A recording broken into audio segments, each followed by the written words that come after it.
ದೇವರ ಪರಿಶುದ್ಧವಾದ ನಾಮಕ್ಕೆ ಸ್ತೋತ್ರ. ವಿಡಿಯೋ ನೋಡುತ್ತಾ ಇದ್ದಂತ ಪ್ರತಿಯೊಬ್ಬರಿಗೂ ನಮ್ಮ ಒಡೆಯನು ರಕ್ಷಕನಾದಂತ ಯೇಸು ಕ್ರಿಸ್ತನ ನಾಮದಲ್ಲಿ ವಂದನೆಗಳು. ಪ್ರಿಯರೇ, ಯೇಸು ಸ್ವಾಮಿ ಸೇವೆ ಮಾಡಿದಂತ ದಿನಮಾನಗಳಲ್ಲಿ 12 ಜನರನ್ನು ತನ್ನ ಶಿಷ್ಯರನ್ನಾಗಿ ಆರಿಸಿಕೊಂಡಿದ್ದಾರೆ. ಅವರಲ್ಲಿ ಹೆಚ್ಚಿನ ಸಂಖ್ಯೆ ಬೆಸ್ತರಾಗಿದ್ದರು.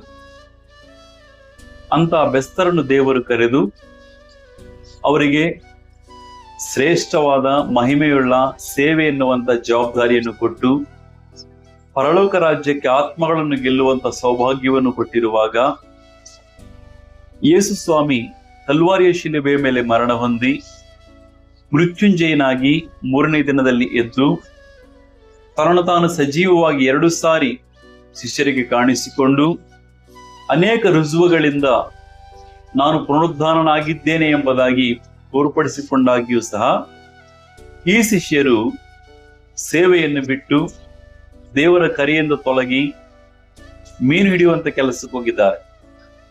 ರಾತ್ರಿಯೆಲ್ಲ ಪ್ರಯಾಸ ಪಟ್ಟರು, ಒಂದು ಮೀನು ಸಹ ಅವರಿಗೆ ಸಿಗಲಿಲ್ಲ. ಅಂತ ಸಂದರ್ಭದಲ್ಲಿ ಸ್ವಾಮಿ ಬಂದು ಆ ಸಮುದ್ರ ತೀರದಲ್ಲಿ ನಿಂತುಕೊಂಡು ಅವರನ್ನು ಕರೀತಾ ಇದ್ದಾರೆ, ಮಕ್ಕಳಿರಾ. 3.5 ವರ್ಷಗಳ ಕಾಲ ಸ್ವಾಮಿ ಎಷ್ಟೋ ಸಮಯವನ್ನು ಇವರಿಗೋಸ್ಕರ ಬದಿಗಿಟ್ಟು, ಎಷ್ಟೋ ತರಬೇತಿ ಕೊಟ್ಟು, ಎಷ್ಟೋ ಬಲಹೀನತೆಗಳನ್ನು ಸಹಿಸಿಕೊಂಡು ಇಷ್ಟೆಲ್ಲ ಮಾಡಿದ್ರು ಸಹ ಇವರು ನಂಬಿಕೆ ಇಲ್ಲದವರಾಗಿ, ವಿಧೇಯತೆ ಇಲ್ಲದವರಾಗಿ, ಬಲಹೀನರಾಗಿ, ಕರೆಯಿಂದ ದೂರ ಹೋದರೂ ಸಹ ಇನ್ನು ಸ್ವಾಮಿ ಹೇಳ್ತಾ ಇದ್ದಾರೆ, ಮಕ್ಕಳಿರ. ಇವತ್ತು ವಿಡಿಯೋ ನೋಡುತ್ತಾ ಇದ್ದಂತ ನಿನ್ನಲ್ಲಿ ಸಹ ಅನೇಕ ಬಲಹೀನತೆಗಳಿರಬಹುದು, ಅನೇಕ ಸಾರಿ ಅವಿಧೇಯನಾಗಿರಬಹುದು, ಅವಿಧೇಯಳಾಗಿರಬಹುದು, ಅನೇಕ ಸಾರಿ ಸ್ವಾಮಿಯಿಂದ ದೂರವಾಗಿ ಹೋಗಿರಬಹುದು.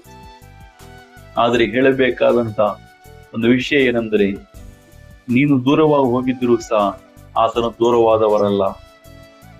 ಆತನು ಇನ್ನೂ ಅದೇ ಪ್ರೀತಿಯಿಂದ, ಅದೇ ಕರುಣೆಯಿಂದ, ಅದೇ ವಾತ್ಸಲ್ಯದಿಂದ ಮಕ್ಕಳಿರಾ ಎಂದು ಕರೀತಾ ಇದ್ದ. ಇನ್ಮುಂದೆಯಾದರೂ ಅವಿಧೇಯತೆಯನ್ನು ಬಿಟ್ಟು, ಅಪನಂಬಿಕೆಯನ್ನು ಬಿಟ್ಟು ದೇವರಿಗೋಸ್ಕರ ನಿನ್ನನ್ನು ಒಪ್ಪಿಸಿಕೊಟ್ಟು ಜೀವಿಸುವುದಕ್ಕೆ ಸಿದ್ಧವಾಗಿದ್ದೀಯಾ? ದೇವರು ನಿನ್ನನ್ನು ಆಶೀರ್ವದಿಸಲಿ. ಆಮೆನ್.